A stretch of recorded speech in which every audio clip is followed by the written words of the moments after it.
Вице-премиерот Османи прогласи вонредна состојба во администрацијата. Потребни биле конкретни резултати.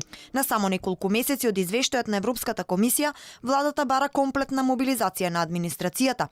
Јасно е дека без испорачени резултати нема да има датум за отпочнување на преговори. Од денеска прогласуваме на некој начин вонредна состојба во администрацијата.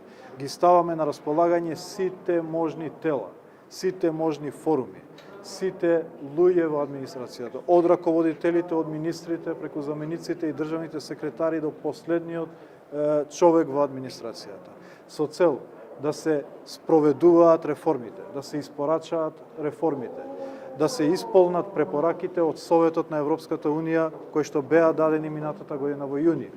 Меѓутоа, исто така и да има конкретни резултати од носењето на тие реформи. Експертите веќе некое време предупредуваа дека реформите се само на лист хартија, дека носењето на закони е една работа, додека квалитетно спроведување на истите е тоа што го бара Европската Унија од земјата. Процесот пред некое време го критикуваа и од Институтот за демократија. Не бил транспарентен, опозицијата не била вклучена ниту информирана, а во јавно достапните информации не е никаде спомната ниту улогата на собранието.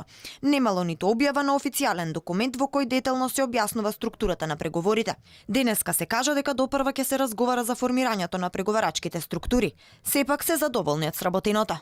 Од септември до сега се случија 5 подготвителни состаноци за 5 поглавја. Во наредните 6 месеци ќе треба да поминеме технички подготвителни состаноци за 21 поглавје. Значи до крајот на јуни очекуваме да поминеме разгледување на 21 поглавје. До крајот на 2019 година очекуваме да поминеме сите поглавја, значи 34 вкупно, и од средината, доколку се постигне очекуваното и темпото на реформи го задржиме, добиеме позитивна препорака за почеток на преговорите. Во јавноста засега целиот процес јасно е само дека е скап, комплексен и целосно неизвесен, иако изминатите месеци се представува како транспарентен и лесно достапен. Дали Македонија добро ја завршила работата и што е вистински сработено, сепак последниот збор ќе го има извештајот на Европската комисија, кој очекуваа да се случи ако не во април, тогаш по одржувањето на изборите за Европскиот парламент закажани за мај.